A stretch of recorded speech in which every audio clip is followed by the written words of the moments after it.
साथ संगत जी, प्यार से कहना धन्यकार जी। संदेश सत्संग के दौरान वही भाव की, मिशन की हिस्ट्री, मिशन की आइडियोलॉजी के कैसे एक एक संत जो ब्रह्म ज्ञान प्राप्त करके अपने जीवन में गुण जो एक एक के होने चाहिए और रोल मॉडल्स के रूप में जितने भी संतों का नाम आज भी सुनाया, ये एक परिवार जो आज की डेट में मिशन इतना बड़ा कि एक एक का नाम भी लेना वो पॉसिबल नहीं है। सब अपने आप में पूर्ण संत किस तरह एक भाव मन में इस निरंकार की याद रखते हुए, सेवा का भाव लेते हुए, समर्पित अपना मन लेते हुए एक जीवन को जो एक पल पल में किस तरह इस दातार को ही समर्पित अर्पित होते हुए अपने मन को जो जी रहे हैं, और किस तरह चाहे वो जगत माता जी का नाम लिया गया, शहंशाह जी का लिया गया, और किस तरह राजमाता जी, माता सविंदर जी, हर एक एक जिस तरह भी नाम हमने चाहे सुने हो, सद्गुरुओं के भी आज लिए गए और संतों के भी उनके साथ ही लिए गए, कि ये भाव मन में कि ये दृष्टि जब ब्रह्म ज्ञान की एक जीवन में आ जाती है तो एक दशा और दिशा ये एक हो जाती है। जब इस एक को जान लेते हैं, इसी की ओर, इस दातार, इस निरंकार के तरफ मुख रख के मुख उजला जब हो जाता है तो पल पल में ये ब्रह्म ज्ञान जिया जाता है। फिर वही बात जो आज बार बार सत्संग में भी सुनी कि सिर्फ ब्रह्म ज्ञान ले लेना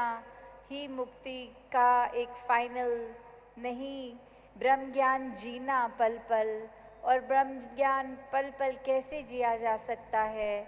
वो भाव की दिल को, इस मन को दातार के रंग में हर समय रंगा जाए।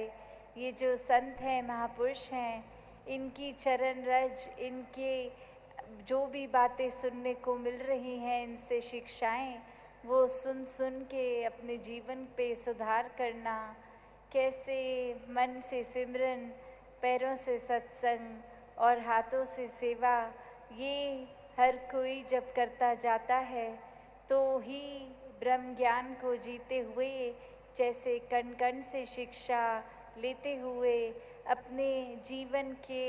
हर पहलू में एक एक समय में उसको कैसे जिया जाए, उस घड़ी को,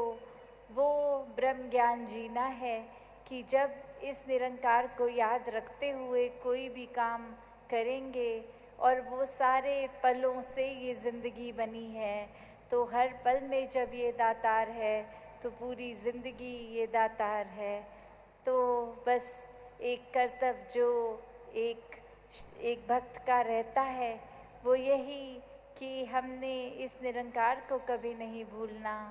एक इंसान का मिलन, ये शरीर से उठकर ये जो आत्मा शरीर में बसती है, इस परमात्मा की अंश, इसका जब असली घर मिल जाता है, एक पता चल जाता है आत्मा को कि हम इस निराकार से ही आए हैं, इसी में रहना है, कि कैसे जब हम पल पल जीते जी ये मुक्त अवस्था में रहेंगे, सब कुछ इस दातार के ऊपर छोड़कर, ये अपने आप को डूअर ना मानते हुए, निराकार को ही कर्ता मानते हुए, इसकी हर रज़ा को खुशी खुशी सद्वचन करते हुए जब जीवन जिया जाता है तो वो एक आज़ाद जीवन, एक ये जीते जी जो दासी अक्सर कहती है कि जीते जी ब्रह्मलीन होने की अवस्था, कि जो इस संसार में चैन से जी गया वो ही ये यात्रा पूरी होने के बाद एक चैन से अपनी आंखें बंद करके मृत्यु प्राप्त कर ले। कि जब हर पल में ये दातार जीवन के याद है तो फिर स्वाभाविक ही है कि अंतिम घड़ी तक इस दातार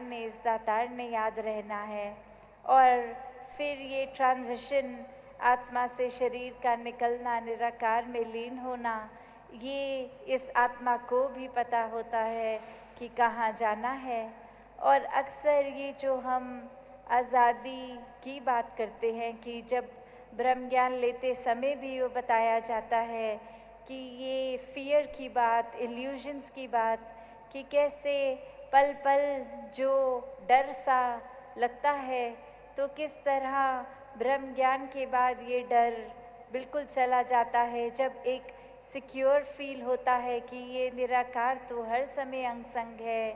ये हमारी नज़र कितनी तरह की भ्रांतियाँ लेके बैठी थी कि किसी को अच्छा किसी को बुरा, कैसे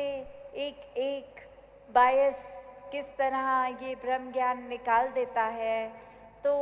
जब अपने अंदर के वैर, नफ़रत, ईर्ष्या इत्यादि जो भी खामियां हमारे अंदर हैं, जब इनको भी संतमति के अनुसार जिया जाता है तो ये खामियां भी धीरे धीरे एक शरीर से मुक्त हो जाती हैं, सोच से, दिल से मुक्त हो जाती हैं। तो हर समय इस मुक्ति को अगर चाहना है तो one and only solution is ब्रह्म ज्ञान। जीते जी भी ब्रह्म ज्ञान का आधार लेते हुए इस निराकार को याद रखते हुए पल पल जिएं। और तभी बोला जाता है लोक सुखी भी होता है पर लोक भी सुहेला होता है। कितने सब जो ये भी मानते हैं कि ये स्वर्ग और नर्क तो सिर्फ जीते जी ही वो अवस्था है, आँख बंद होने के बाद तो एक अक्सर संसार में कहा जाता है कि कर्मों ने डिसाइड करना है कि स्वर्ग जाना है कि नर्क, पर ये ब्रह्म ज्ञान तो कर्म ही काट देते हैं। किस तरह जो कर्म पुराने अगर किसी ने जीवन में ब्रह्म ज्ञान से पहले किए हैं वो एक क्लीन स्लेट हो जाती है, मन साफ हो जाता है, वो पात्र दिल का साफ है। और अब इस निरंकार के आश्रय रह के पल पल इसी पे आधारित अगर कर्म कर रहे हैं तो वो कर्म एक बेड़ी नहीं बनते, वो कर्म कुछ एक अच्छा या बुरा फिर अगर दातार पे ही छोड़ा है, इसी की रज़ा में हो रहा है तो वो कर्म भी कर्म नहीं रहते। तो कैसे ये कर्मों से भी मुक्ति, हर चीज़ से अपनी सोच से मुक्ति, कि जब हम अक्सर टेंशन ले लेते हैं, कोई बात में इतनी गहराई से घुस जाते हैं कि किसी चीज़ का ना होना डिप्रेस कर रहा है, उदास कर रहा है, तो ऐसे थॉट्स से भी आज़ादी, ये मुक्ति, ये ब्रह्म ज्ञान द्वारा ही होती है। ये स्टेज भी देखें जहाँ दासी इस समय बैठी है कि अभी सत्संग हो रहा है और स्टेज पे दासी है। जब आप सब अपने लोकल भवनों पे जाते हैं तो इसी स्टेज पे कोई भी महात्मा जिसको सद्गुरु रूप मानकर उस समय सत्संग हो जाती है। जैसे एक वो बात कि किस तरह अगर वो उस समय से ही बाबा जी या माता जी बोलते कि ये स्टेज तो हमारी है और कोई इसमें नहीं बैठ सकता सत्संग के दौरान, तो वो चीज़ को भी अगर हम देखें कि मन में ये सद्गुरु शक्तियाँ होनी सबके पास और फिर भी एक अपने स्थान पे और संतों को बिठाया गया, तो कैसे एक बात कि किस तरह जो मिशन के आज भी हमने पुराने संतों के जीवन के एग्जाम्पल्स को सुना कि ऐसी ऐसी भावनाएं मन में हुई जहाँ एक अपने अहंकार, अपने ईगो को साइड रख के जो उस समय हुक्म आया, जो सेवा की ओर डायरेक्शन चलने को कहा गया, उसी पर चलते गए और कैसे बिल्कुल भी कर्ता भाव मन में नहीं रहे। जो पुराने हमने इतिहासों में भी पढ़ा है कि एक सद्गुरु का हुक्म आना कि थड़े बना दो, थड़े तोड़ दो, तो कैसे संतों ने उस समय से भी सद्वचन होके किया। तो आज के समय में कोई फिज़िकल थड़े या बनाने गिराने की बात नहीं है। आज के समय में यही बात कि जितनी भी सिखलाई हर समय संगत से मिलती है उसको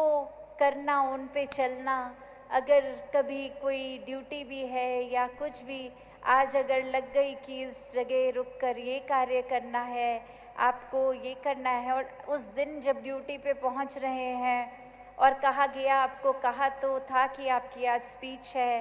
पर अब आपने टॉयलेट में खड़े होकर सेवा का योगदान देना है, तो उसमें भी संत वचन करना कि आज के समय के थड़े बनाने, थड़े तोड़ने में भी वो भाव है कि एक कार्य अगर करना हो उसको नि अहंकार करना, सत वचन करना पल पल में, कैसे पल पल एक आत्मा का आज़ाद रहना कि जब तक हम अहंकार और अन्य और ऐसे बंदिशों को अपने ऊपर इस ब्रह्म ज्ञान लेने के बावजूद भी रखेंगे तो एक मुक्ति नहीं हो पाती। जीते जी हम फिर भी बहुत स्ट्रेस्ड रहकर एक खुली सांस जिसको कहते हैं नहीं ले पाते। तो जब जीते जी आज़ाद रहना है तो ही मृत्यु के बाद भी मुक्ति पॉसिबल है। तो दासी और समय नहीं लेगी, किस तरह हर एक ने हर समय सेवा सुमिरन सत्संग को प्रायोरिटी बनाकर, इस दातार इस निरंकार को प्रायोरिटी बनाकर जीना है। और इसी के अनुसार जब इसकी याद में रंगे रहते हैं तो एक नेगेटिव कोई भी चीज़ प्रभाव अपना नहीं छोड़ पाती। तो इसी तरह इसके रंग में हर कोई रंगा रहे, अपने विश्वास को मजबूत करे। दुनिया में तो सबने कुछ ना कुछ कहते रहना है।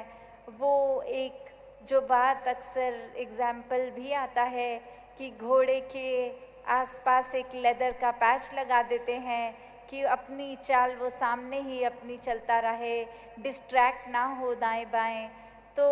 दुनिया ने तो कोई भी बात क्रिएट कर देनी है नेगेटिविटी के लिए, किसी का उसमें सेल्फ इंटरेस्ट होना या कुछ भी।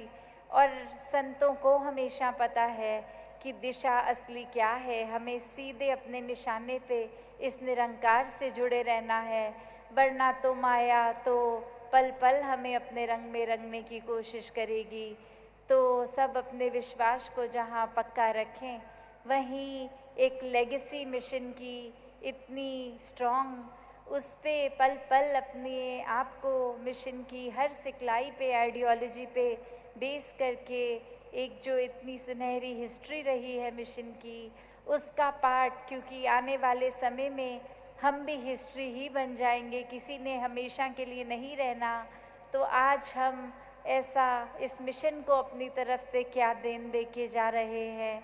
दासी हर किसी के लिए अरदास करती है अपने समेत कि निरंकार पल पल की भक्ति